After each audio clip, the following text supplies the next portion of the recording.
नमस्कार दोस्तों, कैसे हो आप सब। आशा करती हूँ आप लोग ठीक होंगे। तो आज आप सभी के लिए लेकर आए हैं दोनों बहनें सुहाग गीत। सुनिएगा और बताइएगा कैसा लगा। बहुत ही प्यारा सुहाग गीत है। तो दीदी आई हैं मिलने। क्या नाम है दीदी के चैनल का? निधि मिश्रा ऑफिशियल। हम आए हैं प्रतापगढ़ से। आप लोग सपोर्ट करें निधि मिश्रा ऑफिशियल का। तो प्रतापगढ़ से दीदी आई हैं मिलने। आप लोग फुल सपोर्ट करें। हमारे बगल की हैं, हम भी प्रतापगढ़ के ही हैं। लेकिन बहुत कष्ट से दीदी से मिले लेकिन बहुत अच्छा लगा। देखो कष्ट से कुछ भी काम करो थोड़ा देर होता है लेकिन दुरुस्त होता है। लेकिन हमको मिलके बहुत अच्छा लगा दीदी से। अब दीदी को कैसा लगा दीदी खुद ही बताएंगी। नहीं, हमें भी बहुत अच्छा लगा। अपनी बहन की तरह हैं, जैसे आपस में मेल जोल। तो चलिए, बहुत ही अच्छा लगा मिलके। सभी बहनें एक जैसी हैं, ऐसी बात नहीं है। यूट्यूबर ये भी हैं, यूट्यूबर हम भी हैं। तो इसमें मेल व्यवहार सब कुछ होता है, रुपया पैसा कुछ नहीं होता है, कुछ नहीं होता मेल है। व्यवहार होता है। तो चलिए सुनाते हैं आप सभी को ये प्यारा सा सुहाग गीत। दर्द भरा सुहाग गीत है। एक बहन है, अपने ससुराल में है, और ससुराल पक्ष जानते ही हैं कि नैहरे के मनाई के देख लेती तो जीव जर गया था। ये तो दुनिया की रीत है। दुनिया की रीत है यहाँ कि नैहरे के मनाई के अगर पतोहू के नैहरे के देख ले हम तो उनका आधा जीव तो वैसे झन हो गया था। आई गए पता नहीं कुछ भूखा सूखा हाँ कि कुछ खाए पी के आवत हाँ कहो मरे न खाए ले। हाँ तो भाई बहन ये बहन तो बनबे करिए अपने भाई भौजाई के जेका हुई बाप मातारी का। बाप भाई आवत ही अनवैया। तो चलिए सुनाते हैं ये प्यारा सा सुहाग गीत। आप लोग जरूर सुनिएगा। एक पतोहू दर्द है, सुनिएगा। फुल वॉच करके देखिएगा तभी दर्द समझ में आएगा गाना का। दर्द का एहसास करना हो तो फुल वॉच करके सुनिएगा। हाँ रिक्वेस्ट है, हाथ जोड़ के रिक्वेस्ट है। तो चलिए सुनाते हैं। चलिए।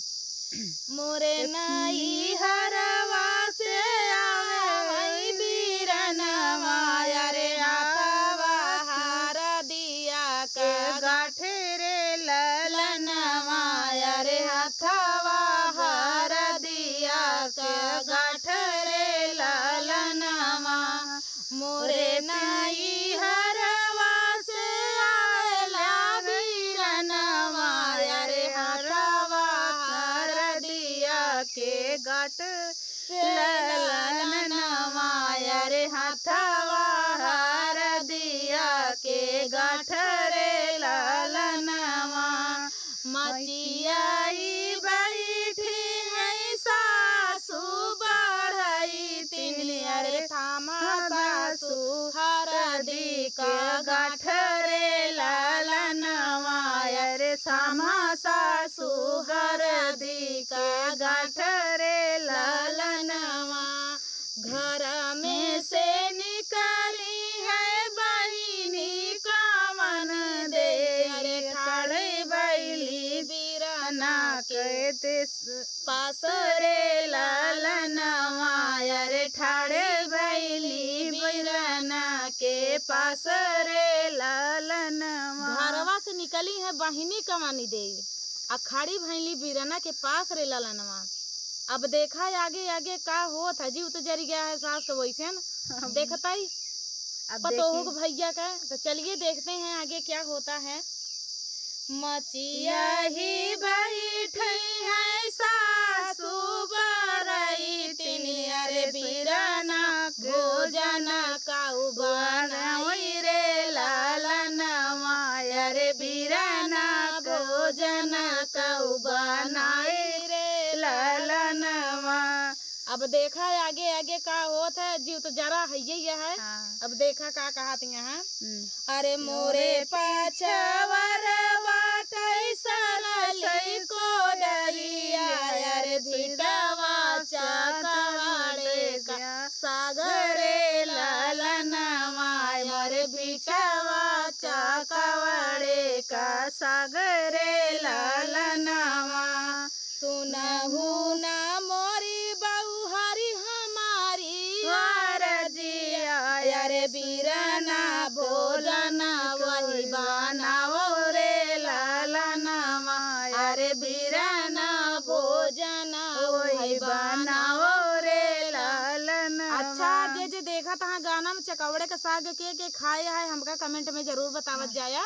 जरूर हमहू को जाने के है चकौड़े के साग के खाए है, नात रिश्तेदार के चकौड़े के साग खियावा जाता है, आइए कमेंट में बतावत जाया। अब भाई भौजाई कितना दे दें, लेकिन कभो उनका वो मान सम्मान ना मिल नैहरे से कतो चावल आ ढूढ़ी या तिलवा या उते रहत, लेकिन जब कहा थी सास सास ही होती, सास अगर महतारी हो जाए तो दुनिया बदल जाए। तो चलिए अब देखिए आगे क्या मिलता अब देखा पतोहो के भाई के देखा का कहा यहाँ बनवाई के कि वह बनाई जावा तो अपने बिरना का खियाई दे। अरे मोरे पछावर बाटई सरली को दैया, अरे भिटावा चकवाड़े के सागरे लालनवा, अरे भिटावा चकवाड़े का सागरे लालनवा। सुनहु ना मोरे बहुहरी हमारी रजिया, अरे सुनहु ना मोरी बहुहरी हमारी रजिया, अरे बिरना भोजन उहै बनाओ रे लालनवा, अरे बिरना भोजन उहै बनाओ रे लालन। आगिया अब देखा बहुहरी का कहत यहाँ, आगिया लगाओ सासू सरली को डरिया, अरे बाजारा पाराई चकवाड़ सागरे लालनवा, अरे बाजारा पाराई सहुरा सागरे लालनवा। लोटिया में बाटई सासू झिनवा के चौरा, अरे मेटिया मासुड़िया के दाल रे लालनवा, अरे मटिया मासुड़िया के दाल रे लालनवा।